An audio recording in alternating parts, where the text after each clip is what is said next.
serious around 2016 when LeBron beat the 73-win Warriors. Then really, that's relatively recent.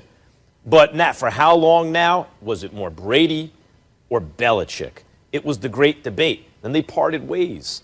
And Brady won a Super Bowl, Stephen A., year one. Now, I think this Bucs team is going to go down as one of the most loaded ever. When you look at what they did last, with Jameis Winston, 30 interceptions, still won 7 games. Then they added AB and Gronk and Leonard Fournette, playoff Lenny. They're loaded.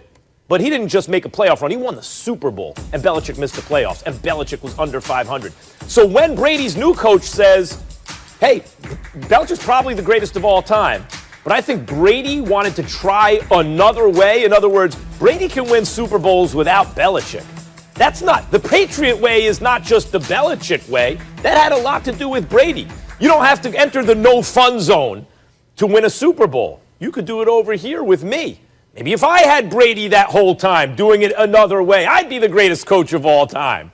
Yes, I don't see, especially Stephen A., after what Brady just did, the kind of lead he has on Belichick at this moment, the way he has someone like me who I never thought I'd say it. Brady's way up on Belichick right now. For his new coach to come out and say what he said is a shot at Belichick. I don't think it's a shot at Belichick, the coach, at all. Bruce Arians is in no position to take a shot at Belichick. Belichick still has 5 more rings than him as a head coach and 7 more rings than him overall. So let's get that straight. That's number one. Number two, or at least I think it's 7. I think it's 7, yeah. But let me say this to you. Yeah, 2 with the Giants, yeah. Yeah. Let me say this to you. He was taking a shot at Bill Belichick, the GM, because that's the difference. That's the difference. Brady going on the field and performing, he wasn't asked to do, he had weapons so he could do things differently in terms of throwing the ball deep, but he was still a starting quarterback and, he did what he did on offense. The difference with Brady in Tampa compared to New England is that Brady wanted Antonio Brown. Bruce Arians said, okay, you can have Antonio Brown. Gronkowski wanted to retire in New England. Guess what? In Tampa, it was Brady's show. Gronk wants to come back. And so when you look at guys like that wanted to play with Brady, and Brady was basically the de facto GM for the Tampa Bay Buccaneers and delivered a Super Bowl championship, when Bruce Arians is talking about a different way, those weren't conversations that Brady could have. Bill Belichick didn't give a damn what he wanted. Bill Belichick was like, look, you quarterback, I will run this team. And the personnel that will be on this team is who I will select to be on this team. You have no say in that regard. So when Bruce Arians is alluding to that, being a different way, I think that he's talking about Belichick, the GM, compared to Brady, the GM, right, not about Belichick, the coach, because Bruce Arians is in no position to question Bill Belichick as a coach, which he acknowledged. But I think on this issue, Stephen A., it's not, you might be right. It might be an issue of overall process that includes collaboration in terms of personnel. But is he taking a shot at Belichick, to me, is a bigger question. The Patriot way is Belichick the coach, Belichick the GM. It's Robert Kraft the owner. It's Tom Brady as quarterback. It's everything, right? But what was it mostly about? I'll take your point. I'll run with that. Bruce Arians is saying, well, if it's not collaborative, if he's the boss and that's it, yeah, they won that way. But I won collaborating with this dude. And you can do that. And so that is also a shot, even whether he means to or not, it's a shot at Belichick, especially now. Belichick's sitting there at 7-9. Tom Brady just won the Super Bowl, right? And he name checks Belichick, Arians does, and says they did it that way all those years. We did it this way 1 year. We got a ring. You don't have to just do it that way. That's a shot. Well, listen, I'm not going to dispute that. I just wanted to be specific about it being the coach. Collaboratively speaking, you're right. The bottom line is Bill Belichick wasn't willing to work with somebody that Bruce Arians clearly was willing to. But why was Bruce Arians willing to do so?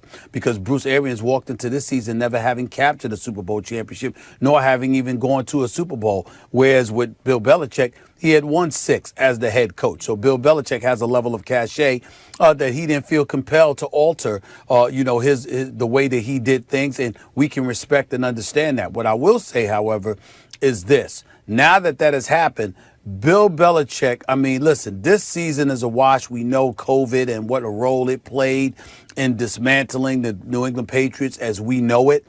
This season coming up and beyond is going to say a lot about Bill Belichick because Tom Brady winning a Super Bowl championship. You got to remember, this is the third Super Bowl title. And this is the way to look at it. This is the third Super Bowl title in 5 years that Tom Brady has won since Jimmy Garoppolo was on New England and Bill Belichick wanted him to succeed Tom Brady. Ever since then, right. Tom Brady it's fair has to been, say, Stephen A. Tom Brady has won 3 Super Bowls. He's been to 4 in 5 years. And we'll see if the Bucs can do it again next year, Stephen A. Because if they do become repeat champions, they'll be the first team to do so since the Patriots did it back in 03 and 04. All right, let's leave it right there. We got some NBA to get to. And this was just fascinating. Tom Brady's latest tweet does not let his doubters off the hook. The Buccaneers quarterback, Super Bowl 55 MVP, posted a 60-second Twitter video yesterday signaling to his critics and to everyone that he has not forgotten what has been said about him. He posted it, a video we don't have the rights to play for you, unfortunately, but he wrote on it, "I love talk radio and TV12 Sports," and he just played a bunch of clips of people essentially suggesting that he was done, that he was finished, that his best days were behind him, all the rest of that. You see the smiles on everybody's face because, look, talk radio, raising my hand, all right? 30 years and counting we've been doing it. D. Wood, that's your old teammate there, Tom Brady. He's listening, right? The idea that he doesn't hear the critics, he is listening, and now he's keeping receipts. Well, first of all, TB12 has a great social media team because they've been putting out this type of content for a while. But it reminds me of when I played with the Patriots and Coach Belichick would be on the Stairmaster with this whole packet of clippings from news media, just all the things that were said, and he would be highlighting them to show us in meetings or night before a game. So I think Tom is very good at copying Bill Belichick in that manner. Isn't that fascinating? Just pick up on that thought because I'm not sure I'd heard that before. That Belichick, who is, we all know, the king of saying nothing in press conferences, addressing nothing, you're telling me that he was paying close attention to the things being said about him and his team. Absolutely. Like, granted, there were so many times I would have to come in the morning for workouts and stuff like that, and Bill would be on the Stairmaster and would have a huge clip of papers and all those type of things, and he would be working out and highlighting everything that everyone was saying in the media, and he would be telling us and showing us during our meetings and the night before the game. So when you hear people up in New England say they're ignoring the noise, trust me, no, they are paying attention to everything that we have to say. That's fascinating. Now, don't ignore the noise. Use the noise. Use it to your benefit. Field, you had an interesting comment earlier today on the way you reacted to Tom Brady's social media post here. I hated it, Greeny. I hated it. I've been on Twitter for 12 years. I agonize over tweets to hope that they're funny or insightful. Tom Brady has been doing this for like 2 years, and he's got the best Twitter handle on the entire app. Tom Brady puts out golden content every time I turn. This was yet another masterstroke by Brady. And for all my fellow broadcasters, sports reporters, media members out there that are watching this show right now, I know what you did for the about 100 seconds of that video. You watched with bated breath, hoping that you hadn't said something that might have made the video, because we are all asked to make a lot of opinions, and we don't always get them right.